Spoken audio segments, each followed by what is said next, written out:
అవ్వా తాతలకు 4,000 రూపాయల పెన్షన్ రావాలి, రైతులకు 15,000 రైతు బంధు రావాలి, రైతులకు 2 లక్షల రుణమాఫీ జరగాలి, వడ్లకు మక్కలకు 500 బోనస్ రావాలి, రాష్ట్రంలోని మహిళలకు 2,500 రూపాయలు రావాలి.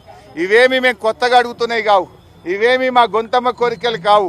ఎన్నికల ముందు మీరు కాళ్ళల్లో చేతులల్లో మొక్కి మీరు బాండ్ పేపర్ల మీద రాసిచ్చిన మాటలు.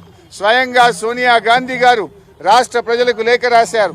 ఈ 6 గ్యారంటీలను 100 రోజుల్లో అమలు చేయించే బాధ్యత మాది అని స్వయంగా సోనియా గాంధీ గారే రాష్ట్ర ప్రజలకు లేఖ రాశారు. అందువల్ల ఈ రాష్ట్ర ప్రజలకు మీరు ఇచ్చిన హామీలు అమలు చేయమని అడుగుతున్నాం.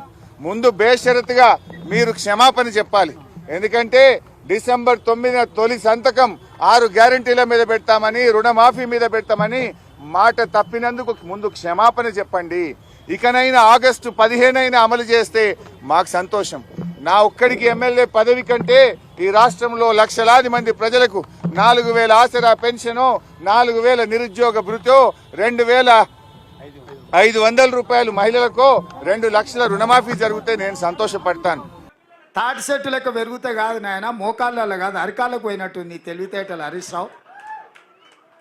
ఇప్పుడు కూడా నేను చెప్తున్నా హరీష్ రావు, నీ సవాల్ను స్పష్టంగా మేము స్వీకరిస్తున్నాం. 15 ఆగస్టు లోపల 2 లక్షల రూపాయల రుణమాఫీ చేస్తా, నీ రాజీనామా రెడీగా పెట్టుకో. రైతులకు రుణమాఫీ చేయకపోతే మాకెందుకయ్యా అధికారం?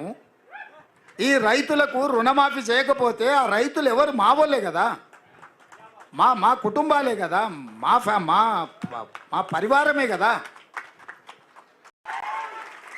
నాయకులు చాలామంది అనుకుంటారు మేము చాలా ఉపన్యాసాలు ఇచ్చినాం, చాలా ఊర్లు తిరిగినాం, మేము చాలా కష్టపడ్డాం కాబట్టి ప్రభుత్వం వచ్చింది అని. మీరు ఎన్ని ఉపన్యాసాలు ఇచ్చినా, మీరు ఎన్ని గంటల సేపు మాట్లాడినా, కోట్లాది ప్రజలకు చేరవేసిన మీరే అత్యంత కీలకమైన పాత్ర పోషించారు.